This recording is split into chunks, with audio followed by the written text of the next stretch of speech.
Yeah, I think it's the nature of the game. I think for everyone, you're desperate to play well, whether you're an established player, for instance, or whether you're someone who's potentially seen as on the fringes. So, no, we know there's huge quality in those guys, and it's great to expose them to these conditions. And I think if you're looking at the game today, we needed someone to go on and sort of really take ownership of that chase. I think one great learning is always and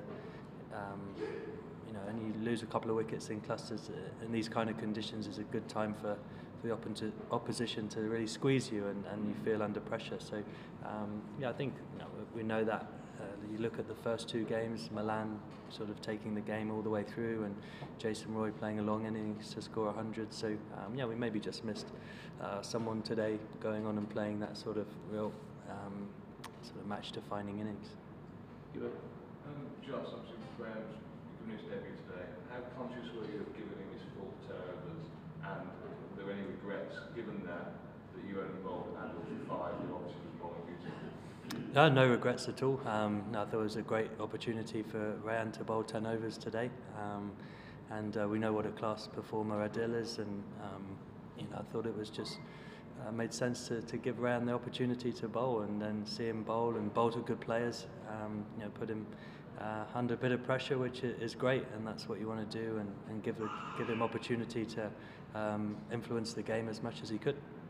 Halfway, I guess the 247 was very in your mind, confident show. Yeah, I think so. I don't think it was ever a straightforward wicket. I think I thought we bowled fantastically well in the power play. But you could see a few balls keeping low and sort of not much pace to work with as a batter. So it was never going to be straightforward, but I thought they were under par.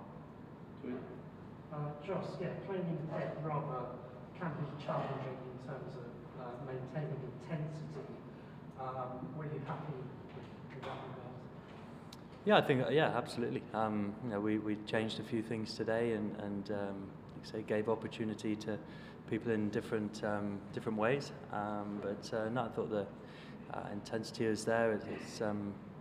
I think it's quite an individual thing as well to sort of really look after that side of things, and we've all got plenty to play for, and so I guess as an individual it's kind of something to reflect on and answer that question. But no, I don't think we lacked that. I think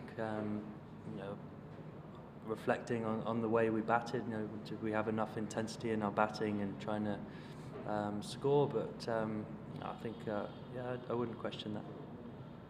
So we were repeatedly told by people who know local conditions a lot better than we did that this was the best pitch for batting on in the country. Were you surprised by how the game went? Not particularly, no. It was a sort of quite dry surface.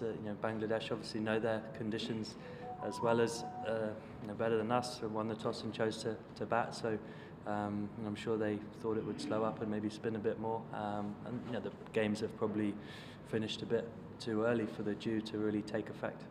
Shakib took 300 ODI wickets today and is about 20 odd short of 7,000 runs in the format. But how do you rate him as an ODI player? Is he one of the greats in the format? Yeah, he's certainly a fantastic player. Those numbers sort of speak for themselves, don't they? So I'm playing against him. You know what a great challenge it is. I think go back to the 2019 World Cup, his performances were outstanding. He's a brilliant player. And I guess you earned the right by winning the first two games to take a few risks today, bring Rian in and Sam coming up to Friday. But would you say that victory wasn't the be-all and end-all today for you? We certainly believe we could win the game, and I think if we played well enough, we would have won the game. But absolutely, as an opportunity today to give Rayan his debut, for Sam to bat at number 5, and it's the last ODI we play now until September. So especially in these conditions, it felt like a great chance to try and sort of gather as much information as we can and expose people to different situations. And if we lost the game, then so be it. But I certainly believe we had a team and performance that we could have won the game today as well. Last one at the back.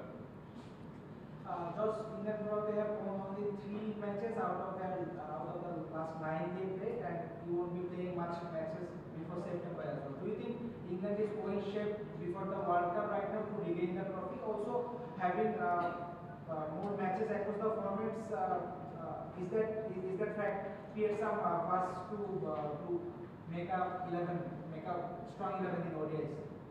Sorry, you have to explain the question. England has won probably 3 matches, last 9 they played, and you don't have many more matches before the World Cup, before September. And do you think England are well shaped right now to win the World Cup again? Also having more matches across the format, do you think this thing creates some problem for you to create a well-balanced team in ODIs? Yeah, I think the schedule's hugely challenging to always get your best 11 on the field, but I think the sort of from the previous cycle of the World Cup, the game's changed a bit. I think as well, looking back to the T20 World Cup, we probably went into that World Cup having never played our perceived best 11, and then having to get into the tournament and going on to win it gives you great confidence that even though we haven't had the opportunities to sort of always play our best team, and like you mentioned, now not playing for a while, but I think international cricket's become a bit just focused on the ICC tournaments. I think that's the sort of way we're building towards that, and we know come the World Cup we'll have the opportunity to pick from everyone who's available. Cool, thank you.